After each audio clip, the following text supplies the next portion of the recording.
Hi, I'm Len, and this is the final project presentation and demonstration for Team 6. In this video, each of us will be going over our final design criteria, final costs, and explaining a little bit about what we learned along the way of making our instruments. Myself, I had the wind instrument. I chose, make a 5-hole Native American style flute, as you can see here. And if you reference slide 8, you'll see my final design, drawing, and finger hole placements. On slide 9 are the calculations to give the approximate length of the flute.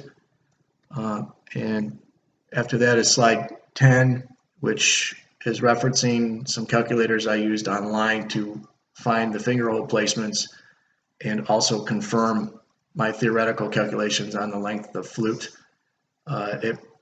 My original theory was that they weren't going to be exact to what actually you would make, and that was proved to be correct. It actually proved to be very difficult to get the flute in tune to the 440 hertz or note of A4 as a natural note. I'm still off a little bit, but for this purpose, it still works.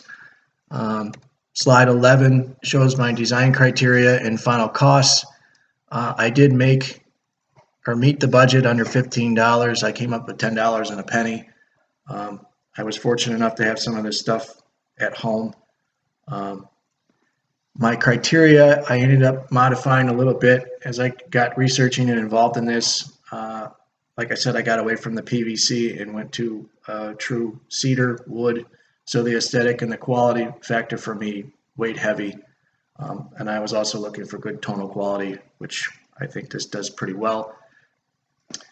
That's slide 11. Slide 12 are some build pictures. This was constructed out of 2 halves of 1x4 cedar. I used a router table. I routed, glued them together, and then used a drum sander to clean them up. And obviously a drill to make the finger hole placements. And slide 13, my final design thoughts. As far as mass producing these as an instrument, I probably would advise against it. This was very, very time consuming. I actually felt like I wasn't going to finish it. I got in over my head. Like I said before, I still don't have a perfect frequency, but I'm close enough, and I think it sounds pretty good. I would have to keep toying with this and modifying, and I got afraid that I'd end up having to make a whole other piece, because if you cut too much off this end, it really screws things up. So saying that, I would say going forward, it would probably definitely need some more prototypes made and some more testing done to perfect the piece. But all in all, I'll play a quick note. It turned out well, and it was a lot of fun. Thanks. Hi, my name is Vicente, and I do the percussion instrument. There were 9 different notes that I had to hit, and what I did was that I used 9 different boards to hit each different frequency, starting from the lowest note G, goes up more than an octave all the way up to A. So the equation is m squared times pi times the velocity of sound in the wood times k all over 8 times the length squared. So pi were constants, and for the thickness, pretty much my only options were 3/4 of an inch and 1.5 inch.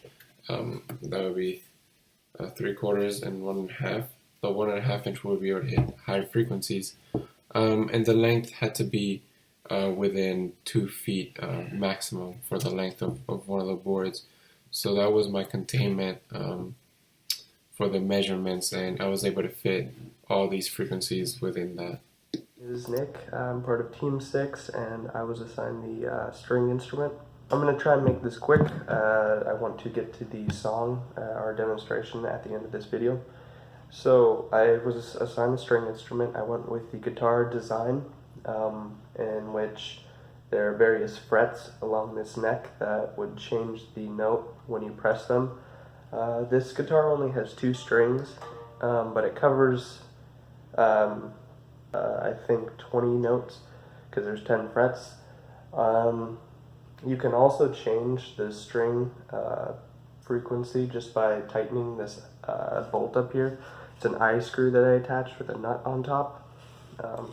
And then on the other end, I also attach these metal brackets and these fencing staples to act as a bridge, and that's helping to keep the string tight.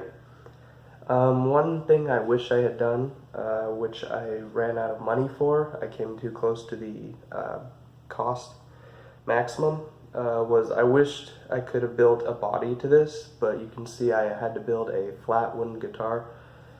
So it's probably not as acoustic as I would have liked it to be.